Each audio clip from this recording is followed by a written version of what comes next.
get lost, and you would never turn off your computer, right? So you'll never get lost. It's this bizarre property of all of this. And by the way, with your permission, all your friends know where you are too. So they can also find you. And what's interesting is that people who love the Earth can love it more, right? I think all of us feel strongly about how the planet, our only planet, is so important.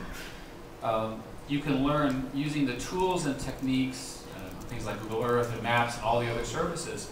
Not only can you see them as static objects, but you could build platforms on top of them and navigate to them and understand how they're changing and obsess about them in the way that you should. And to understand what we're really doing to the planet and hopefully even fix it before it's too late, pretty important. You can clearly have all the world's information at your fingertips so we can translate everything to everything else. Now, I don't know if that will prevent war, but it will certainly increase the amount of talking before war. Right? An awful lot of conflict has been fundamentally due to misunderstanding of culture. Humans are generally good and generally want the same things, and yet we don't talk to each other enough. Now we can do it, and we can understand the depth of the culture when we're sitting across the other side of the table. You know what to pay attention to right now. I don't know about you all, but there's so much coming in, but the computer can help you sort out. We can help figure out what you should be spending your time on. We can give you a priority list that's tailored to you. All of a sudden, you're not lost. You can love the Earth. You can talk to anybody you want to in the globe. Pretty interesting. Even better, you're never lonely. There's always people around you. And if they're not physically with you, they're certainly online with you 24 hours a day. And when you're jet lagged, you can turn on and you can talk to your friends in another set of time zones, and they're there as if you were there. And you're never bored, because not only are there things to do, but we can suggest even new things for you. So a lifelong life of entertainment and knowledge is possible. And you're never out of ideas, right? Because we can always suggest new ideas, what you could do next, and so forth. And imagine a calendar of all the world's events, all the interesting things that are going on. All of a sudden, it's a potpourri for all of us to choose from. All because of the ability to understand what you care about, get that to you in real time on these new mobile devices, and use the supercomputers that are in the cloud to properly sort them so you're not completely overwhelmed. And of course, your car drives itself. It's obvious that cars should drive themselves. They probably drive themselves home better than you will when you're drunk. It seems sort of obvious if you think about it. It needs to have a kill switch in case there's a few bugs, but you get the idea. This is coming. It will be decades, I suspect, not a year, but it's coming. But what's most important about this future, which I've not said, is it's a future for the masses, not the elites. Historically, information was something that was held to the elites, to the rich people, to the educated people. And the thing that I am proudest of, and I share this, I think, with all of you, is that because of your work in spreading mobile devices, 2 billion people will enter our conversation who we've never heard from in the next 3 to 4 years. We don't know what they care about. Will they love Britney Spears as much as we do, or will they care about other things? I have no idea. But the important point is that they are coming. And they're coming with human values, human concerns, human problems. And because of the architecture, because of the scale, because of the designs that you all helped build at this conference over these many years, it's possible, and it will change their lives so much more than it changed any of ours. And that's what I'm proudest of. So this is a future that's very much committed to doing good. It's a future where our technology, our approach, should give people something that matters to them, which is time. It should give them time back. It's a quote from the New York Times from William Gibson. Google is made of us, a sort of coral reef of human minds and their products. I hope we can all, working together, fulfill what I consider to be an extraordinary vision of what technology can do to make mankind a better experience and make the world a better place. Thank you so very much.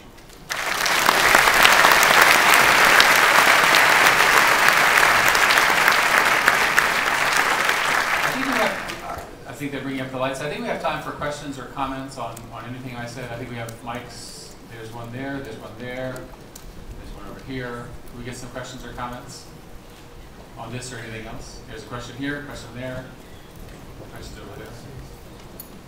Person here, go ahead. Who has the mic first? Thank you, firstly, on behalf of everyone here. My name is Ben, I'm from Australia, and you mentioned about personalisation. I'm very excited about that myself, and talking about those sorts of things with a major telco in Australia at the moment, it's forefront of mind, and that's certainly spoken about quite a bit. To expand a little bit further on that, delivering more service and being of more value that Google has really shown the advertising world very successfully. When do you think that the advertising world will respond to that and pick it up? Because really you're still leading the way, and there's a big gap between what you're doing and what, I guess, the general market of advertisers are doing, pushing rather than presenting and serving the general population of the world. Let me start by saying that Australia is leading the world in understanding the importance of fibre. Your new Prime Minister, as part of her campaign and now in the Prime Ministership, has announced that by roughly, I think, 2015, 2016, 93% of Australians, which I guess are all the folks in the cities, will have gigabit or equivalent service using fibre, and the other 7% will be handled through wireless services of the nature of LTE. This is leadership, and again, from Australia, which I think is wonderful. One way to think about ads in the future is to think about the creativity of ads that you see on television, which are phenomenal. We all know what I'm talking about. And then apply that to a mobile device in a personal way. And to me, the tools and technologies that will allow us to do targeted TV quality ads that are targeted to the unique nature of the individual, again, with their permission and without violating their privacy, which is the key thing, is the next great frontier in advertising. If you look at our display business, which is booming, the display business is fundamentally about telling stories. And as we get better at targeting them, you'll get a better ad. And a better ad is more satisfying to the viewer, right? Because who wants to see an ad that's not relevant to them? And it produces a better return on investment. And I always try to remind people that people advertise to get revenue. They don't advertise because it's fun to see the ads that they paid for. They actually are trying to sell something. It's called commerce. And the evidence that we have in the internet is because the internet is so highly measurable, these ROI-based ads, return on investment ads, are the ones that customers seek first. So there are many, many companies involved in developing these new, more highly targeted, I'll call them display-based or narrative-based ads for this next generation of phones, likely multi-billion-dollar businesses right in front of us. More questions? Over here, yes, ma'am. My name is John Strand from Strand Consult. Yes, hi. Hi. I have a question regarding Android. You said you will recommend young students come out of university to go mobile first and develop for these platforms. But what we see right now is that Android is a very fragmented platform. That if you develop an application for Android on one device, it actually don't run on other devices. And I think there's a lot of frustration among phone manufacturers and also particularly among developers regarding these challenges. What would you do to avoid that the Android platform is not so fragmented in the future as it is today? We hear some of this. I think you stated the problem more strongly than I would, but I'll accept that as feedback. Under the terms of our licenses and the open handset agreement, we have an anti-fragmentation clause for all of the vendors who are precisely required to track a set of APIs. The real way in which this is kept together is because of the importance of the App Store. No operator will want to be in the Android ecosystem without getting the benefit of all those applications. And so conformity to those apps, which is what you get with the basic Android releases, I think will serve as the appropriate carrot and stick to get that, rather than forcing everybody lockstep along the platform. In our case, we've released Gingerbread, which everyone is upgrading to.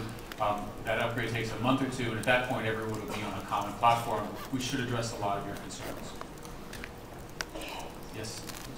Yes, sir. It's Thomas Gustafsson from MoneyGram. Hi. I just wondered if you could share your vision in terms of Google's role on the financial side of people's lives in the future. By financial, you mean in terms of financial services, the money, managing the money? So, yeah, we're not into banking as a bank. Payments. Oh, okay, good. So, yeah, so Larry and Sergey have periodically suggested we should offer something called Google Bucks. And I pointed out the regulation issues, et cetera, so it's probably not going to happen. The serious answer is that there is there's another sort of mega scale opportunity right in front of us. This phone has this chip called the NFC chip, near field. You guys know what these things do. It has basically an 80-character secure element that's very difficult to break. It's encrypted. And it can be used as a secure ID for electronic transactions. In Europe, which tends to lead, many of the governments and the credit card issues and so forth are working over the next few months to standardize on the use of NFC chips for payments and tap and pay systems. So it goes something like this. You're walking down the street, you're confused, which I am typically. What do I do? And the phone remembers that I need new pants, right? Or in some way, or need some new product. And it knows where I am, and it knows ahead of me is a store on the left and the store on the right. And one is going to offer me a 20% discount, and the other is going to offer me a 30% discount. It shows me those two offers. It programmed that I'm a cheapskate, and so I always take the biggest discount on a net revenue basis, and tells me turn right. I walk into the store knows I'm coming, the pants are ready, I sit there and go boom, and out I go. You don't think this is going to work, guys? Trust me. Think about consumerism. So that model, or some variant of it, in terms of the speed with which electronic transactions can do, should revolutionize both electronic commerce as well as payments. And I think in that are very large businesses, because you know where the person is. Again, this is all opt-in, so they have to want it and so forth and so on. You can see, if you look at the success of Groupon in the United States and here in Germany and a couple of other countries, you can see that these models around consumerism really are working when they're tied to advertising and location. See in the back?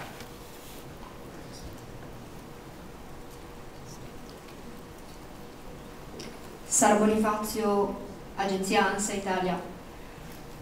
Mobile operator in this morning